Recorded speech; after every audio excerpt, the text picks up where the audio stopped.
কোচবিহারের মাথাভাঙার Pankaj Barman civil volunteer training নিতে গিয়েছিলেন শিলিগুড়ির সশস্ত্র 12th ব্যাটালিয়নে এবং সেখানে তার মৃত্যু হয়। অভিযোগ উঠছে যে অ্যাম্বুলেন্স ঠিক সময় পাওয়া যায়নি বলে তার মৃত্যু হয়েছে। আর এই অভিযোগেই বিক্ষোভ দেখাচ্ছে তার পরিজনেরা বিক্ষোভ দেখাচ্ছেন। পার্থপ্রতিম রয়েছেন আমার সঙ্গে। পার্থপ্রতিম, কিভাবে মৃত্যু হলো এই সিভিকের, প্রথমে সেটাই জানতে চাইবো, তারপরে জানবো অভিযোগ কি।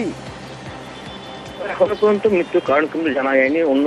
অন্য দিনের মতোই কিন্তু গতকাল রাতেও নশা হওয়ার পরে সে রুমে যায় ঘুমোতে এবং সিভিক ভলেন্টিয়ারদের প্রশিক্ষণ নিতেই আলিপুরদুয়ার এবং কোচবিহার জেলার সিভিক ভলেন্টিয়াররা চলে আসেন শিলিগুড়ি আবহাওয়া ডাকগ্রামের এই দ্বাদশ ব্যাটালিয়নের ক্যাম্পাসে এবং গতকালও এই পঙ্কজ বর্মন মাথাভাঙা এলাকার বাসিন্দা পেশায় সিভিক ভলেন্টিয়ার ঘুমোতে যান এবং সকাল যখন ঘুম থেকে ওঠেনি ডাকাডাকি করা হয়, সাড়া না দেওয়ায় কিন্তু অন্য তার সতীর্থরা পুলিশ আধিকারিকদের খবর দেন। কিন্তু অভিযোগ যে দীর্ঘক্ষণ কোনো অ্যাম্বুলেন্স আসেনি, কোনো পুলিশ আধিকারিক আসেনি এবং স্বাভাবিকভাবেই তাদের ক্ষোভ উঠেছেন যে একটা ক্যাম্পাস, পুলিশের ক্যাম্পাস, সেখানে কেন কোনো রকম মেডিকেল ব্যবস্থা থাকবে না, কেন মেডিকেল সুবিধা পাবে না।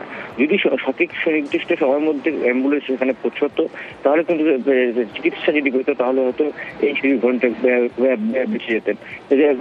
দীর্ঘক্ষণ পর পুলিশ আধিকারিক তারা গাড়ি পাঠায়, সেই গাড়িতে এই পঙ্কজ বর্মনের দেহ শিলিগুড়ি হাসপাতাল থেকে রওনা করাতে গেলে বাধা দেয় এবং এখনো পর্যন্ত ক্যাম্পাসে কিন্তু বিক্ষোভ দেখাচ্ছে। তাদের দাবি এই মৃত ভলেন্টিয়ারের পরিবার তারা আসবে এবং রাজ্য পুলিশ উত্তরবঙ্গের আইজি তিনি ঘটনাস্থলে আসবে এবং তারপরে কিন্তু এই বিষয়ে আলোচনা হবে।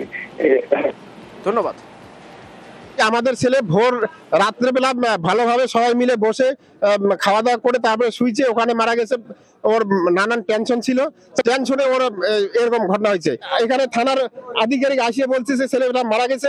এবার কি করে বলে মারা গেছে? আমাদের এই যে ট্রেনিং এর চাপ, মানুষের চাপ, এত চাপ সহ্য করে একটা মানুষ কি করে ভালো করে সুস্থভাবে বাঁচতে পারে? বিভিন্ন চাপের কারণে ছেলেটা মারা গেল। সঠিক সময়ে যদি চিকিৎসা হইতো, সঠিক সময়ে যদি অ্যাম্বুলেন্স আসতো, হয়তো ছেলেটা বাঁচতে পারতো। বাঁকুড়া থেকে মহারাষ্ট্রে পরিযায়ী শ্রমিকের কাজ করতে যেতেন, কদিন আগে বাড়ি ফিরেছিলেন। তার বাড়ি থেকে কাপড়ে ঢাকা রক্তাক্ত দেহ উদ্ধার হলো। অনুমান করা হচ্ছে খুন। ভিতর থেকে বাড়ির সদর দরজা ছিল বন্ধ, তাহলে পাঁচিল টপকে পালিয়েছে খুনি। মানুষ সেরকমই সন্দেহ করছেন, কিন্তু কে খুন করবে, কেনই বা খুন করবে জানবো। প্রিয়ব্রত আছে আমার সঙ্গে। প্রিয়ব্রত, খুনের কি কারণ সেটা নিয়ে দ্বন্দ্বে রয়েছে পুলিশ এবং ময়নাতদন্তের পরই কিন্তু বোঝা যাবে খুনের কারণ বা মোটিভ কি ছিল। কিন্তু এই যে পরিযায়ী শ্রমিক সন্দীপ মোদী এই গত কয়েকদিন আগেই মহারাষ্ট্র থেকে যে গয়নার কাজ করতেন সেখান থেকে ফিরে এসেছিলেন বাড়িতে। পরবর্তীকালে যে শনিবার এবং রবিবার তারা দুজনেই কিন্তু ছিলেন না পরিবারের কেউজন, তারা সবাই আত্মীয়ের বাড়ি গিয়েছিলেন। সেই সময় কিন্তু ফোনে চেষ্টা করা হয় পরিবারের থেকে যে ফোনটি পুলিশ যোগাযোগ করার, কিন্তু ফোনে যোগাযোগ হচ্ছিল না। গতকাল প্রায় রাত্রি 9টা নাগাদ পরিবারের লোকজন স্থানীয় মানুষজনকে জানায় এবং স্থানীয় মানুষজন দেখেন দরজা বন্ধ রয়েছে। তখন তারা ছাদের দরজা খুলে টপকে পড়ে কিন্তু ভিতরে ঢোকেন এবং দেখেন যে রক্তাক্ত অবস্থায় বেশিরভাগ চাদরে মোড়া। তারপরই পুলিশকে খবর দেয়, পুলিশ দরজা ভেঙে মৃতদেহ উদ্ধার করে এবং ময়নাতদন্তের বাঁকুড়া সম্মেলন মেডিকেল করে হাসপাতালে পাঠায়। কিন্তু খুনের কারণ কি বা খুনের যদি দরজাই যদি না খোলা থাকে, বাইরে থেকে বন্ধ থাকে, সেক্ষেত্রে কারা খুন করে পালালো, কিভাবে পালালো, কার সঙ্গে সূত্র ছিল এই সন্দীপ মোদীর বা পরিযায়ী শ্রমিকের কারণে কি তাকে মেরে দেওয়া হলো, কি কারণে মৃত্যু হয়েছে, এটা কিন্তু দ্বন্দ্বে রয়েছে। ময়নাতদন্ত হবে, তারপরেই কিন্তু পুলিশে হাত হবে। কিন্তু যেটা মনে করা হচ্ছে ছাদের দরজা দিয়েই কিন্তু পুরো আততায়ীরা ভিতরে ঢোকে এবং তারপর কিন্তু গভীর ক্ষত রয়েছে মাথার পিছন দিকে এবং মুখের সামনের অংশ বা শরীরের বিভিন্ন অংশে, তাহলে কেউ বা কারো ভারী কোনো জিনিস দিয়ে ছেঁচে মেরেছে এই সন্দীপ মোদীকে, এমনটা কিন্তু উঠে আসছে প্রাথমিক তদন্তে। কতটুকু ধন্যবাদ। গ্রামে কাজ করে আমাদের বাড়িতে, তার একজন ছেলে লাতি, তাকে রাতের বেলায় শুয়েছিল, পেছন থেকে আঘাত করে মেরেছে এবং তারপরে কচার দিয়ে কোপার দিয়ে ছাদ হয়ে বাইরে বেরিয়ে গেছে। যখন বডিটা পড়েছিল তখন ঘরে কভার দিয়েছিল? কভার ছিল। ও দিয়ে তারপর কী করে জানলো যে এরকম পড়ে আছে? বারবার ওর বাবা ফোন করছিল, ওর বাবা দিয়ে ফোন উঠেনি, তখন ওর ভাইকে ফোন করেছিল। ভাই দেখছে কভার দিয়ে ছাদ দিয়ে উঠে দেখছে লাশটা ঢাকা দিয়ে আছে। এবার খবর ব্যারাকপুরে। বাড়ির গা ঘেঁষে বহুতল তৈরি হচ্ছে, জানিয়ে অশান্তি। আর সেই অশান্তিতে অভিযোগ ওঠে তৃণমূল কাউন্সিলরের মারে এক বৃদ্ধের মৃত্যু। গ্রেপ্তার ওই তৃণমূল কাউন্সিলর।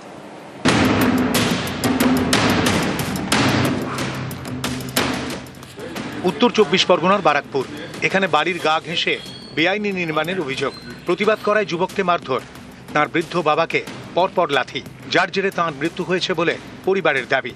নিশানায় স্থানীয় তৃণমূল কাউন্সিলর। উত্তর বারাকপুর পুরসভার 23 নম্বর ওয়ার্ড মনিরামপুর। এখানকার বাসিন্দা তুলসী অধিকারী, বয়স 81। তার বাড়ির গা ঘেঁষে তৈরি হচ্ছে 4 তলা বিল্ডিং। এই একটা প্রাচীর, এই প্রাচীরের এই পাশে তুলসীবাবুর বাড়ি, এই পাশে নতুন যিনি কনস্ট্রাকশন করছে তার বাড়ি।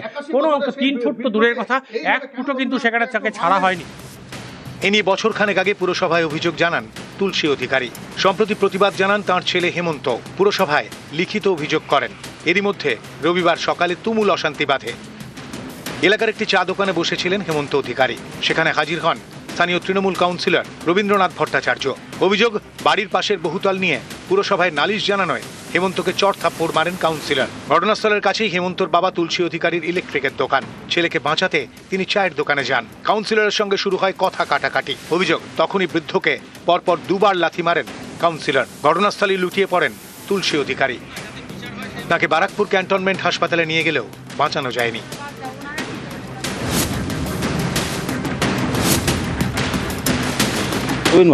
আমাকে ডাকলে, তুই এরকম অবজেকশন দিয়েছিস মিউনিসিপ্যালিটি? আমি বললাম যে হ্যাঁ দিয়েছিলাম। কেন দিয়েছিস? আমি যে আমাকে বলেছিলিস যে মিউনিসিপ্যালিটি অবজেকশন দেবো? থাপড়া মারলো করলে, বাবাকেও মারলো, রবীন্দ্রনাথ ভট্টাচার্য। লাথি মারতে গিয়েই তখন বাবা অসুস্থ হয়ে গেছে, বুঝলেন? বাবা পড়ে গেছে, লাথি মেরেওছে, বাবা তখন পড়ে গেছে, লাথি চালিয়েছে, লাথিটা মেরেওছে, লাথি মারার পরে বাবা অসুস্থ হয়ে পড়েছে। তুলসী অধিকারীর ছেলে তুলসী অধিকারীকে নিয়ে আমি যখন চা খাচ্ছি চায়ের দোকানে, আমাকে কলার ধরে আমার মা বাবা তুলে খিস্তি দেয়। আমি শুনলাম উনি নাকি অসুস্থ ছিলেন, লাথি মারার কোনো সুযোগই নেই, উল্টে তিনি আমার এরকম কলার ধরেছেন। নিশ্চয়ই আমি তাকে মারতে যাইনি। বৃদ্ধের মৃত্যুর ঘটনায় বারাকপুর থানায় লিখিত অভিযোগ করে পরিবার। আমরা আইনগতভাবে দেখছি এক্স্যাক্টলি কি ঘটনা হলো, ঘটনার পিছনে কি আছে না আছে সব কিছু খতিয়ে বের করে আমরা দেখছি। বারাকপুর থেকে অরুণ ঘোষ, নিউজ 18 বাংলা। উত্তর বারাকপুর পুরসভার কাউন্সিলর রবীন্দ্রনাথ ভট্টাচার্য, তাকে সাসপেন্ড করা হলো। গতকালই তাকে গ্রেপ্তার করা হয়েছিল। আজ বারাকপুর আদালতে পেশ করা হচ্ছে। তার বিরুদ্ধে অভিযোগ, তার মারে এক বৃদ্ধের মৃত্যুর। সাসপেন্ড করা হলো তাকে, 6 বছরের জন্য দল থেকে বহিষ্কার করা হলো। বারাকপুরের সাংসদ পার্থ ভৌমিক কথা জানান। ইতিমধ্যেই এই কাউন্সিলর রবীন্দ্রনাথ ভট্টাচার্য, তাকে গ্রেপ্তার করা হয়েছে এবং বারাকপুর আদালতে আজ পেশ করা হবে। মিউনিসিপ্যালিটি ব্যাপারটায় ইতিমধ্যেই নোটিশ পাঠিয়ে এর মধ্যে মনিটরিং করা শুরু হয়েছিল। তারপরেও স্থানীয় কাউন্সিলর কেন ব্যক্তিগতভাবে জড়িয়ে পড়লেন, এটা অতি অবশ্যই দলের কাছে সঠিক ধারণা পোষণ করছে না, এবং দল সঠিক ধারণা পোষণ করছে না বলেই রবীন ভট্টাচার্যকে 6 বছরের জন্য দল থেকে সাসপেন্ড করছে। এবং প্রশাসনের মতো প্রশাসনিক ব্যবস্থা গ্রহণ করবে, আইনের পথে চলবে।